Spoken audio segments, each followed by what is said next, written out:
주변의 분들과 이렇게 한번 인사 나누시겠습니다. 예수님이 인생의 결론입니다. 인사 한번 해보겠습니다. 예수님이 인생의 결론입니다. 오늘도 우리와 함께 하시며 또 우리 인생의 결론 되어주시는 우리 예수님의 은혜와 또 평강이 오늘 기도하시고 예배하시는 우리 여러분의 삶에 그리고 방송으로 함께 하시는 여러분에게 충만하시기를 우리 주님의 이름으로 축원합니다. 인도양 모리셔스 섬에 살고 있는 도도새, 살았던 새죠. 살았던 도도새입니다. 이 모리셔스 섬에는 도도새의 천적이 없어요. 천적이 없어서 왕성하게 번식을 했습니다. 그런데 아주 좋은 환경을 맞이해서 산 거죠. 그런데 이 좋은 환경이 문제가 됐습니다. 이게 무슨 문제가 됐냐? 날개짓을 할 필요가 없는 거예요. 자신을 공격하는 사람이 없으니 도망칠 일도 없는 거예요. 그러다 보니 날개가 퇴화됩니다. 날개는 있는데 날 수가 없어요. 몸무게가 무려 25kg까지 불어나는 새입니다. 당연히 행동도 굼떴겠죠. 그러니까 이 섬에서 도도새는 자기가 왕처럼 살았던 겁니다. 그러다가 15세기쯤 포르투갈의 한 배가 표류하던 중에 이 섬에 정박을 하게 돼요. 이 굶주린 선원들이 도도새를 보고서는 이거는 하늘이 준 매출하기다 이렇게 생각하고 다 잡아먹었습니다.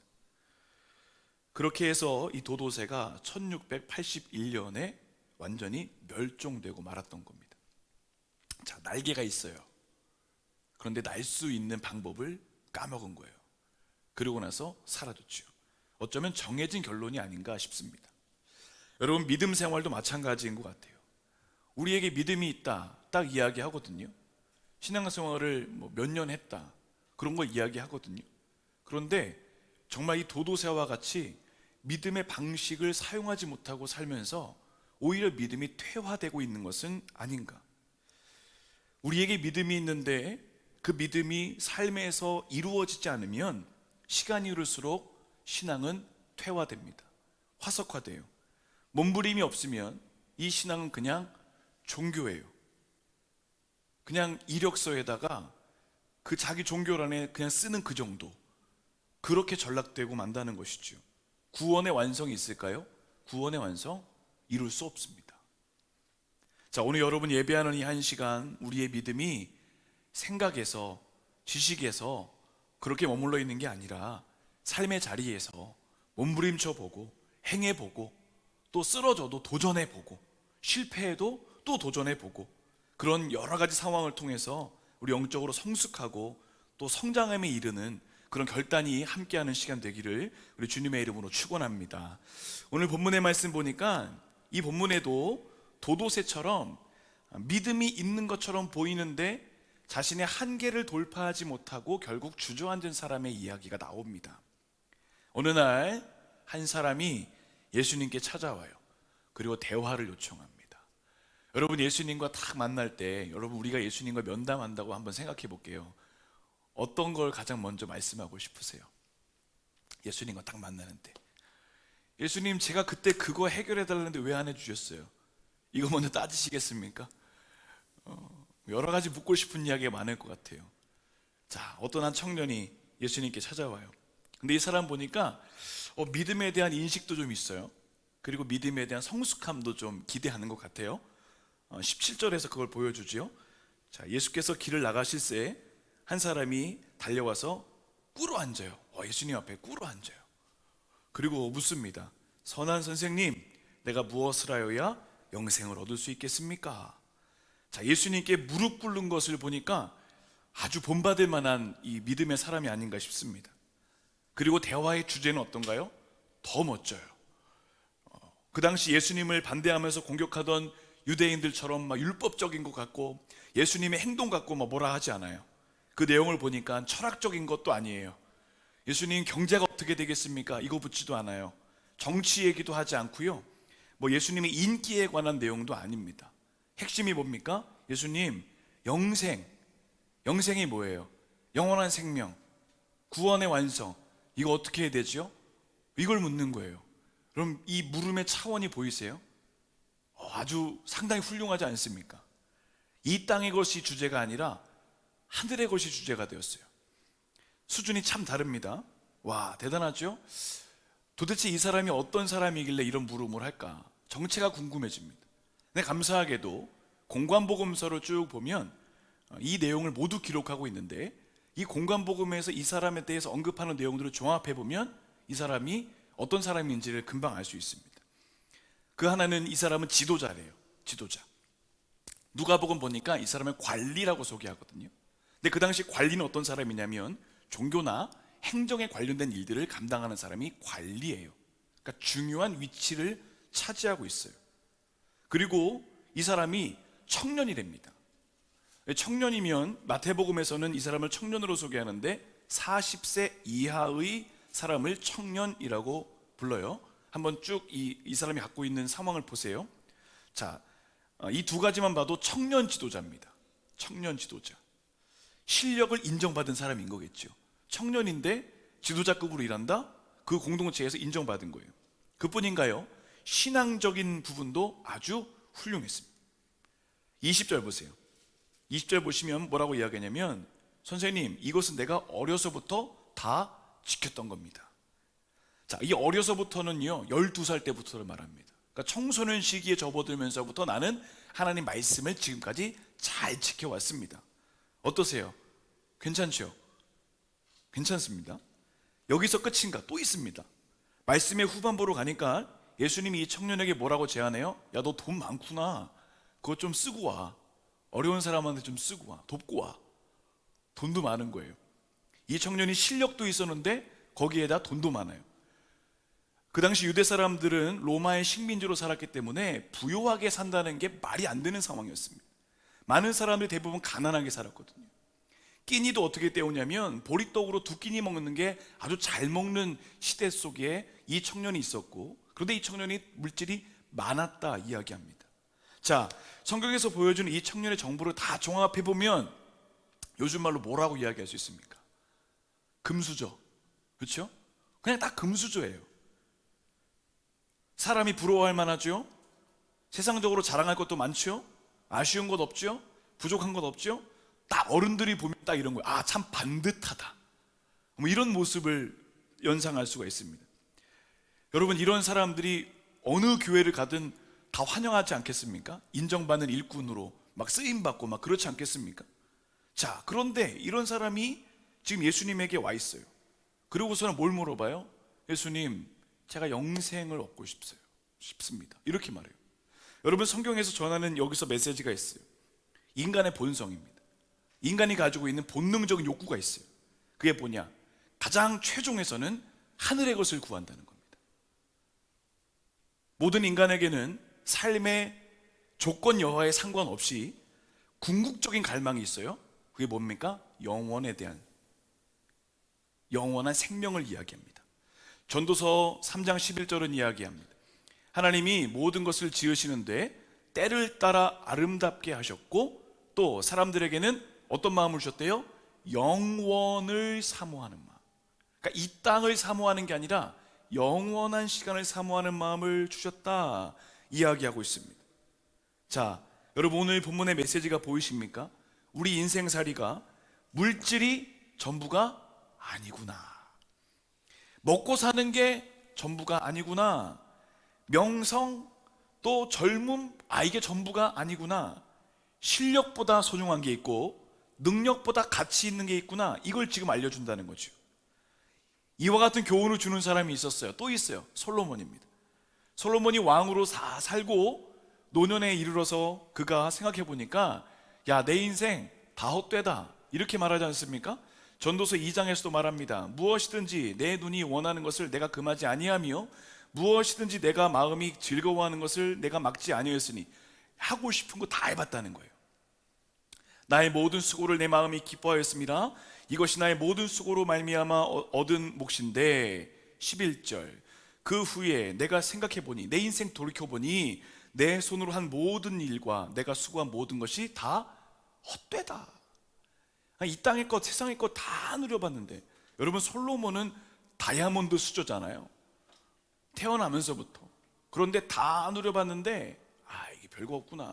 이걸 지금 이야기하는 겁니다. 인간의 가장 본질적인 것을 이야기합니다. 남는 게 없는 거예요. 소유가 많고 가장 좋은 것 많이 누려봤는데 인생이 공허해요. 인생이 갈급하다는 거예요. 영혼이 갈급해요. 자, 오늘 이 청년도 마찬가지입니다. 예수님을 찾은 이 모습이 인생의 진정한 만족은 누구에게 있는 거예요? 예수님께 있다. 이걸 지금 계속 우리에게 보여주면서 말씀의 흐름을 이어갑니다.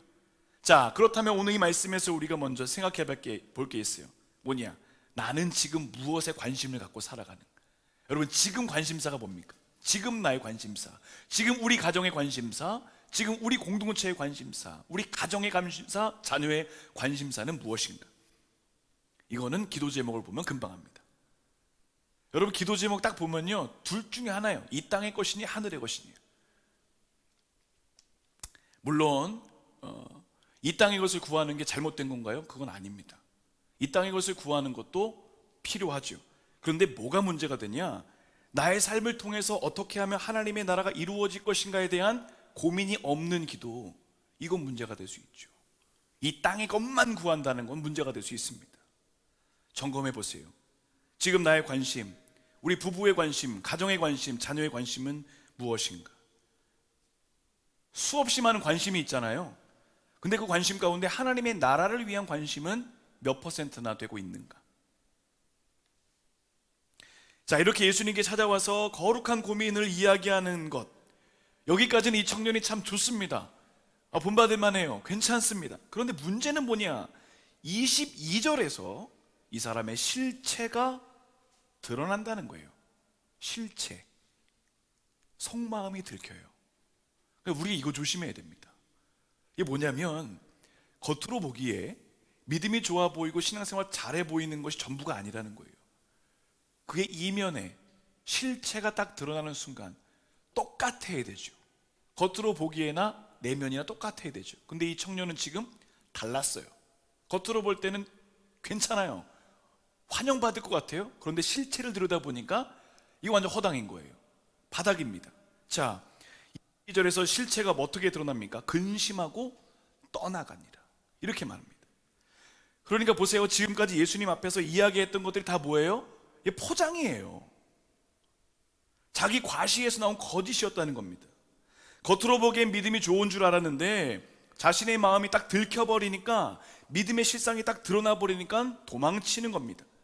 여러분, 오늘 이 부자 청년이 넘어진 게 뭐냐? 바로 자신의 의로움을 의지했기 때문에 넘어진 겁니다. 자, 그가 가지고 있던 의로움 금방 드러나요. 예수님과의 대화에서 나타납니다. 17절 볼까요? 17절에서 이렇게 말합니다. 예수님에게 영생을 구하려 하는데 앞에 단서가 붙어요. 뭐라고 합니까? 내가 무엇을 하여야 영생을 얻을까요? 여러분, 영생은 어떻게 주어지는 거예요? 우리 어떻게 배웠어요? 어떻게 알아요? 성경 뭐라고 해요? 오직 은혜로, 그분을 믿음으로 말미암아, 하나님의 선물이다, 십자가의 능력, 이건데 오늘 이 청년이 뭐라고 합니까? 내가 무엇을 하여야. 그러니까 이 사람의 삶의 방식이 어떻게 했어요? 내가 무엇인가 해서 다 얻은 거예요. 관리자가 된 명성도 내가 애쓰고 노력해서 쟁취한 거예요. 율법도 잘 지킨 것도 내가 다 한 거예요. 자신의 스펙을, 인생을 잘 관리해온 게 다 자기 힘으로 해온 거예요. 그러니 구원도 영생도 똑같이 본 거예요. 저거 내가 노력하면 얻을 수 있는 거야. 만약에 예수님께서 너 100일 기도해, 할까요 안 할까요? 하죠. 구원을 얻을 거라면. 또 돈이 많잖아요. 한 1억 헌금해, 하죠. 영생을 얻는다는데 이거예요. 내가 뭔가 할 수 있다. 여러분, 구원과 구원의 영역은 내가 뭔가 할 수 있다고 해서 이루어지는 게 아니잖아요. 근데 이 청년은 내가 하겠다요. 내가. 20절 보세요. 예수님이 율법에 대한 말씀하실 때도 뭐라고 합니까? 내가 다 지켰어요.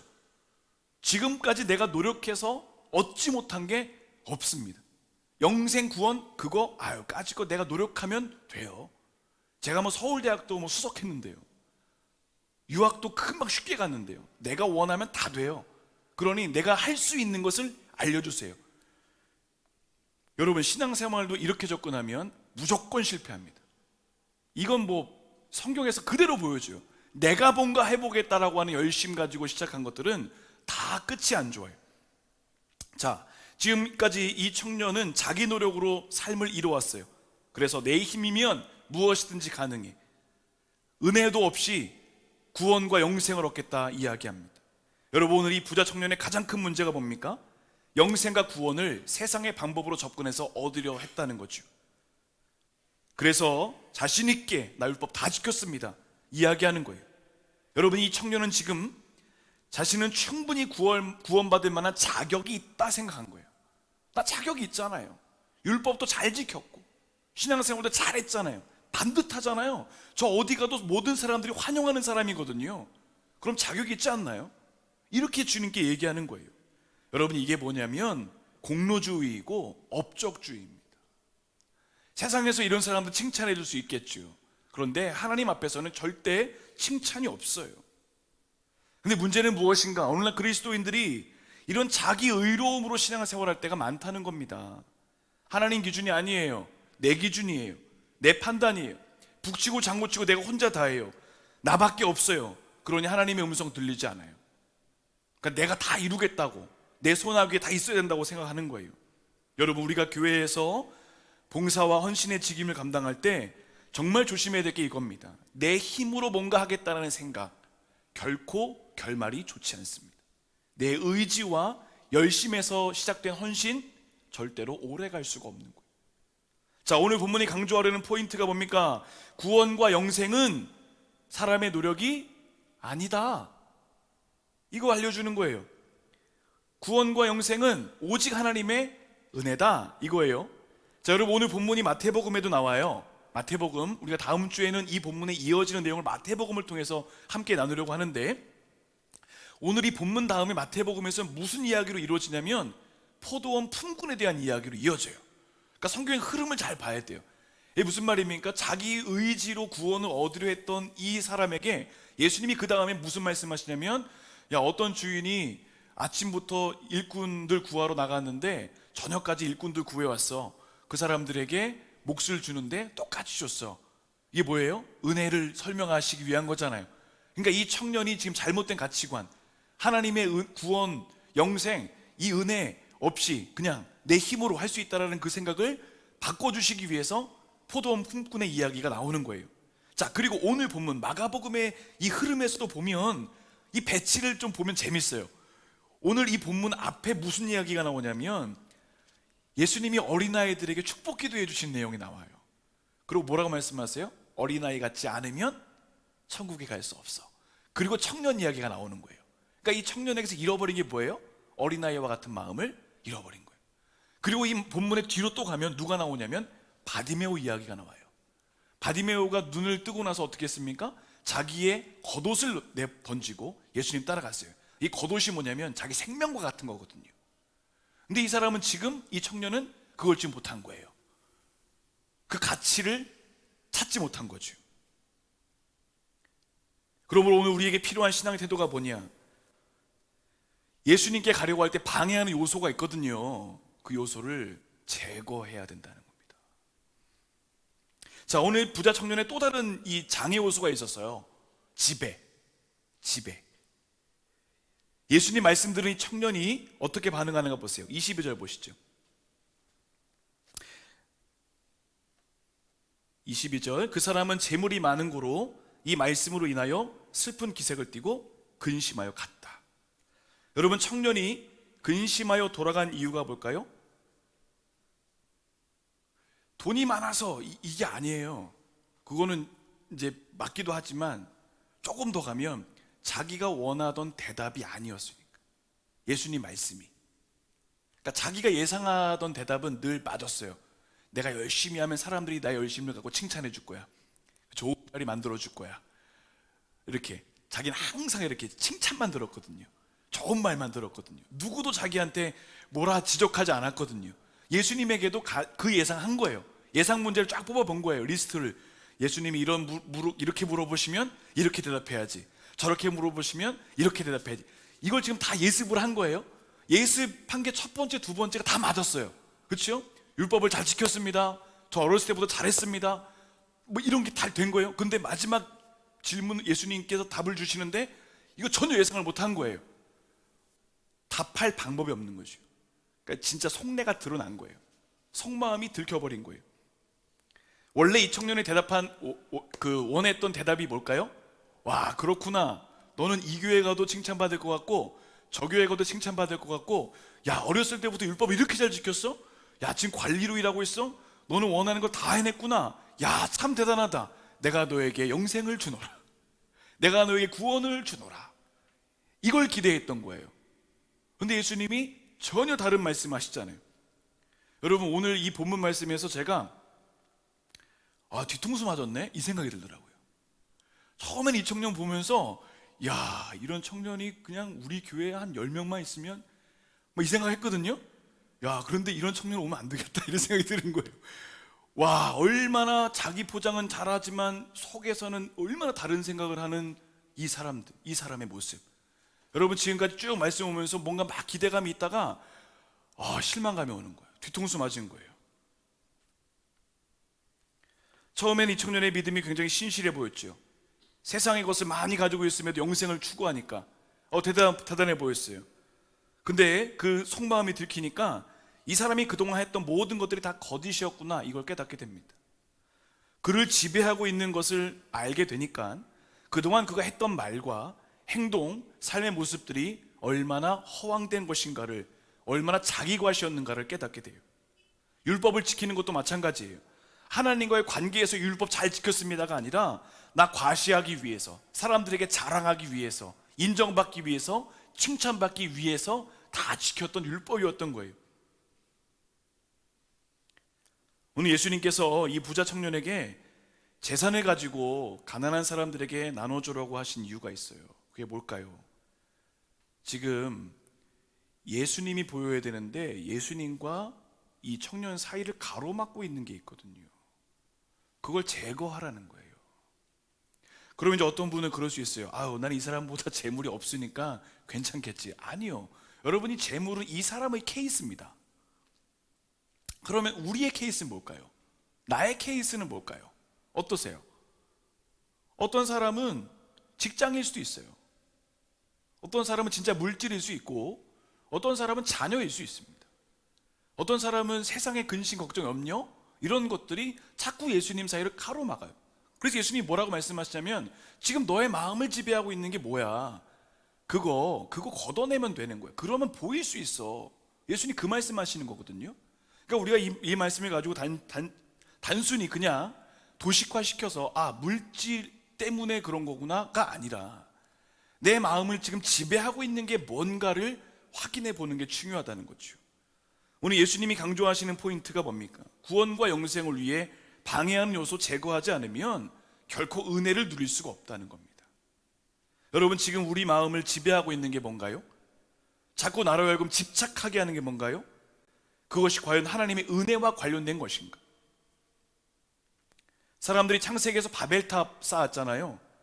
교만과 명성으로 가득 차 있으니까 하나님이 그들을 집착을 혼란으로 다 흩으셨어요.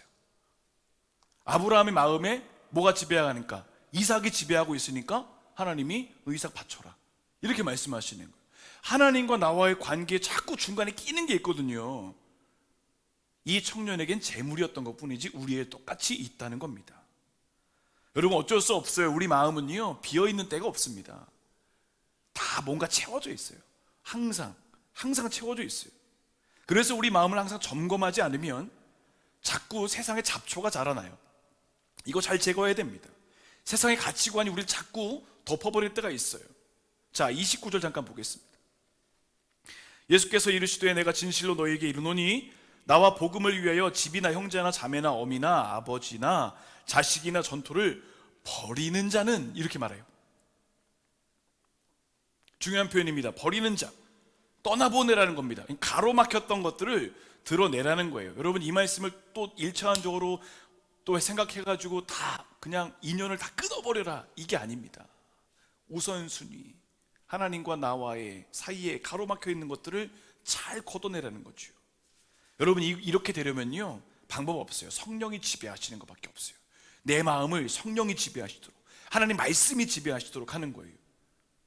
이것들을 떠나지 않고서는 결코 하나님의 나라를 이룰 수가 없다. 그래서 예수님은 우리가 하나님의 나라를 위해 살아가지 못하도록 방해되는 요소를 계속해서 자꾸 드러내라고 말씀하시는 거예요. 우리 마음을 지배하던 세상적인 것 떠나보내라고, 욕심 떠나보내라고, 하나님을 더 사랑할 것 같은 것들, 하나님보다 더 사랑할 것 같은 것들, 이거 떠나보내라고 계속 말씀하시는 거예요. 쉽지 않죠, 그렇죠? 어려워요. 정말 어려워요. 오늘 이 시간에는 지금 아멘하고 결단하면 될 것 같은데 이미 지금도 우리 마음을 계속 뭔가가 채워가고 있어요. 그래서 하나님의 나라를 위해 살아간다는 건 끊임없이 영적인 몸부림이 필요하다는 겁니다. 그런 인생에 하나님의 나라를 경험하는 거예요. 여러분, 하나님의 나라를 위해 살지 못하도록 발목 붙잡는 것들 있잖아요. 죄의 모습들, 내 안에서 욕심적인 것들, 율법적인 것들 있잖아요. 그것을 한번 내려놓는, 떠나보내는 그 훈련이 오늘 우리 가운데 필요할 줄은 믿습니다. 가장 소중한 것이 뭔가를 한번 생각해 보세요. 그거 놓치면 안 되잖아요. 근데 지금 우리는 놔야 할 것들을 붙잡고 있는 게 아닌가. 우리 가운데 여러 가지 줄이 있어요. 정말 붙잡아야 될 줄이 있거든요. 영생과 구원의 줄, 주님이 허락하신 은혜의 줄, 자꾸 이걸 놓치고 살 때가 얼마나 많은가. 여러분, 이번 한 주간 우리가 다시 한번 기도했으면 좋겠습니다. 예수밖에 귀한 게 없어요. 주님 밖에는 우리의 가장 소중한 것이 없어요. 이거 붙잡고 고백해야 됩니다. 예수님을 더 귀하게 여기고 가장 소중한 가치. 처음에는 성공이, 물질이, 자녀가, 세상의 것이, 모든 것이 그렇게 소중한 것처럼 여겨졌는데 아니군요. 예수님밖에 없네요. 여러분, 우리가 함께 또 오늘 기도했으면 좋겠는 게 내 의지를 좀 내려놔야 됩니다. 내 힘으로, 내 노력으로가 아니라 주님의 은혜로. 여러분, 이번 한 주간 이 청년의 모습을 다시 한번 좀 되새겨 보시면서 혹시 주님이 내 마음을 보셨을 때 내가 들킬 마음은 없나? 똑같아야 되죠. 겉으로 보기에 내면이 똑같아야 돼요. 여러분, 오늘 우리가 주님께 기도하면서 찬양하기 원하는데 주님보다 귀한 거 없어요.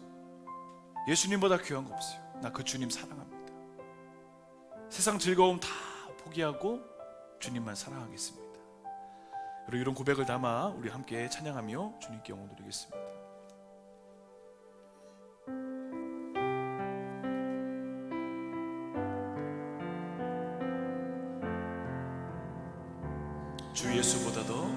주 예수보다 더 귀한 것은 없네. 이 세상 무기와 바꿀 수 없네.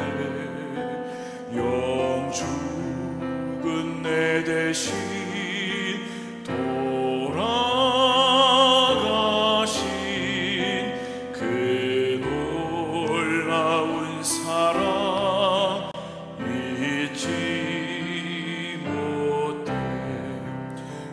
세상 즐거움 다 버리고 세상 자랑 다 버렸네. 주 예수보다도 귀한 것은 없네. 예수 밖에는 없네. 주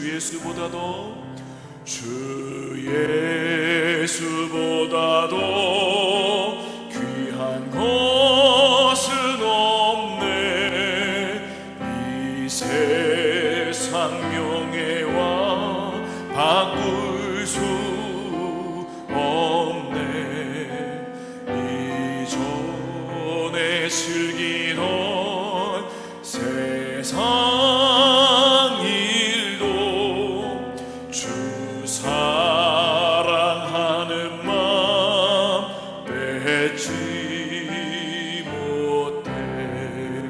세상 즐거움 다 버리고 세상 자랑 다 버렸네. 주 예수보다 더 귀한 것은 없네. 예수밖에는 없네. 주 예수보다 더, 주 예수보다 더 귀한 것은 없네. 이 세상 행복과 바꿀 수 없네. 유혹과 핍박이 몰려와도 주 섬기는 내 맘 변치 않아네. 세상 즐거움 다 버리고 세상